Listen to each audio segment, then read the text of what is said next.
Dejando huellas. Pensamiento crítico latinoamericano. Entrevistas a personajes de la comunicación.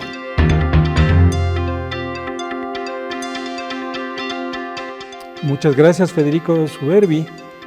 Justo te comentaba que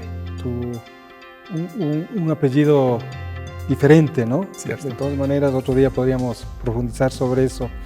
Yo quisiera que, Federico, nos cuentes cómo ves la comunicación en América Latina mirando al 2030, que es un poco el objetivo, ¿no es cierto?, del primer Congreso Latinoamericano CIESPAL-FELAFAX.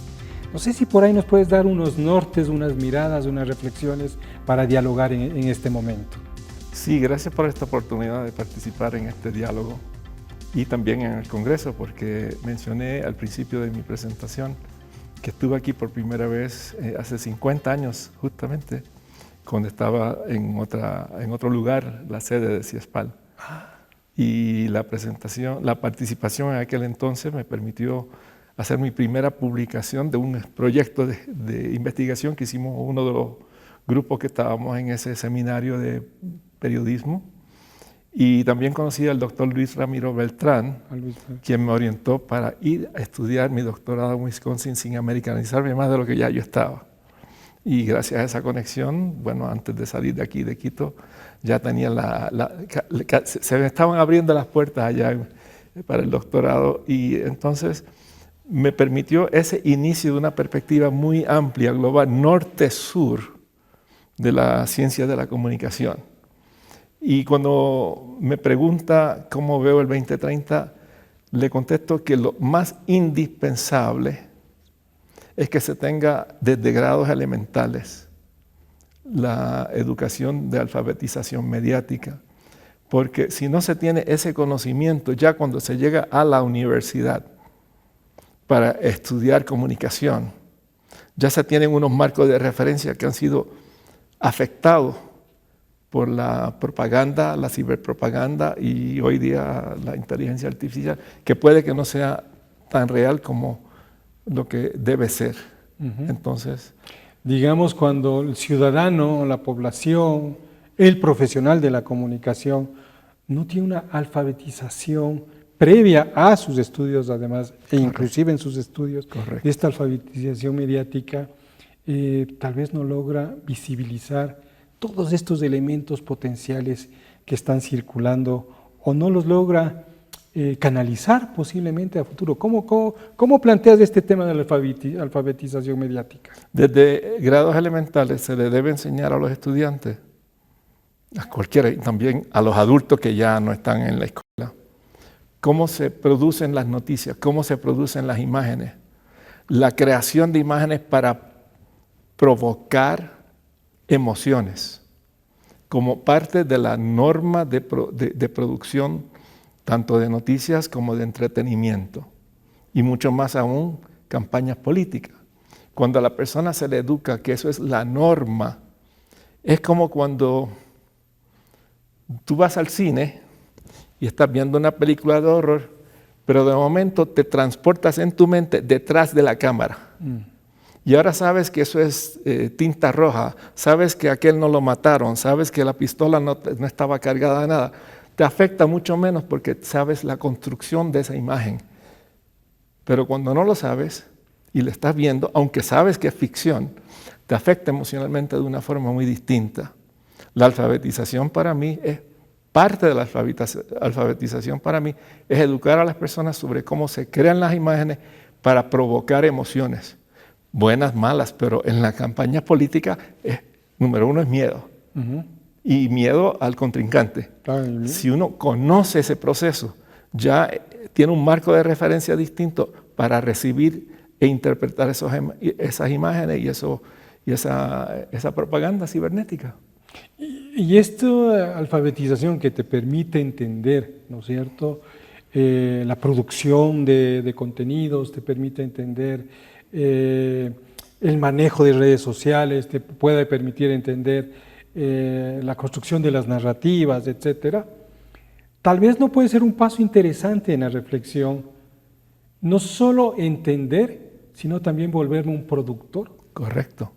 Un productor que narre más verdades que creaciones ficticias aparentando ser verdades. A lo mínimo permite que la persona no esté tan afectada por esas imágenes que se repiten, porque otro de los factores de la alfabetización mediática es reconocer por lo menos 4 factores que contribuyen a que los medios y los mensajes afecten a las personas. Número 1 es la repetición. Mientras más se repite algo, más te va a afectar, sea lo que sea. Desde un cariño hasta un regaño de los padres, hasta una campaña política o un anuncio comercial. La repetición, número 1, si se presenta en forma dramática. Número 3, si es relevante para tu entorno en un momento. Pero el factor más importante es si se tiene un marco de referencia para interpretar. Y yo le digo a los estudiantes que cuando estamos en las clases entendiendo cómo funcionan los medios, le estamos dando marcos de referencia para entender cómo funcionan los medios, cómo funciona la política, cómo funciona la economía, la centralización de la economía, de la política, los controles que vienen de afuera, de adentro. Todo eso son los marcos de referencia que se le van dando y se deben dar a los estudiantes, desde alumnos hasta adultos, sobre cómo funcionan las noticias, el entretenimiento y demás, para que ya con esos criterios tiene más control sobre cómo le afectan. Entonces, lo que tú me parece muy interesante esto de que muchas veces pensamos desde la comunicación que te dicen hay un emisor, hay un perceptor o receptor, como se le dice. Eso se puede entender en un marco de referencia. Correcto. Es decir, sin ello están ahí, actúan, generan mensajes, pero no los puedo entender. Sí. Entonces lo importante es como ir fortaleciendo una mirada que solos no existen, sino que hay un contexto, hay un marco de referencia que es el que le da los sentidos a esta comunicación. Correcto. Entonces, esta alfabetización, ¿cómo lo plantearíamos en los diversos niveles? En la escuelita, en el colegio, en la universidad, con grupos ciudadanos, en las comunidades. ¿Cómo ves ese proceso? Buscando ejemplos de los entornos de la vida real de esas personas. A los jóvenes de mis clases yo les decía un ejemplo muy sencillo y lo entendían bastante rápido. Cuando tienes hambre, los anuncios de comida te van a afectar al tiro, como dicen los chilenos. Cuando no tienes hambre, no importa que lo repitan. Pues entiende eso. Vamos a otro ejemplo. Díganme la película de horror, la peor que han visto, la que más miedo le provocó. Ok, pues vamos a traerla ahora en el salón de clase, prendemos todas las luces y hasta le traigo popcorn, por decirlo en inglés, ¿no? Y la vamos a ver y bueno, le va a afectar un poquito. Ahora vayan a ver esa misma película esta noche, sin luna, en una casa de campo, ustedes solitos. A ver qué le va a decir. Ya sabe la reacción de los alumnos, igual. Entonces, pues es el marco de referencia para entender que no es la imagen, sino cómo uno está, el entorno donde se está recibiendo. Pues se buscan los ejemplos para los niños como para los adultos. Los ejemplos que más sean relevantes para esas personas. Si es de consumo, si es de hambre, o sea, de comida, si es de política, vamos a buscarlo y vamos a ver de distintos puntos de vista. Y eso son ejemplos que ellos mismos traen. Claro. Al diálogo. Y con los niños se hace muy fácil también. Claro, y lo que ¿Cuál es su caricatura favorita? Tú dices, este marco de referencia, este elemento de comunicación, sí, va a marcarse en función de lo que está mediando, la mediación. Correcto. Si está mediando una oscuridad, un cuarto oscuro, esa mediación me genera otro contenido. Sí. Si estoy en una fiesta, puede estar prendida la televisión, que no le voy a hacer caso. Hay unas mediaciones permanentes en estos marcos de referencia que definen ese contenido. Y uno le voy a dar otro ejemplo porque lo uso mucho en distintas charlas y lo sé en mis clases, porque cuando yo comencé a estudiar este tema de los efectos de los medios, de la televisión, veía a mi hija de 4 años en aquel entonces jugando con las muñecas, y las muñecas que se portaban eran las oscuritas, las negritas, las que yo le había traído de distintos países. Y las que se portaban muy bien en su juego eran las Barbie. Y yo quedé apavorado cuando vi eso porque... Estaba reproduciendo... Sí, pero no es de nuestra familia, porque la familia somos de distintos colores y razas y todo. Y el entorno de juego de ella era muy multiétnico, multirracial, multinacional. Entonces, ¿de dónde venía eso? De la televisión. Ok, me senté a ver televisión con ella y empecé con algo que era muy significativo del entorno de ella, los pitufos.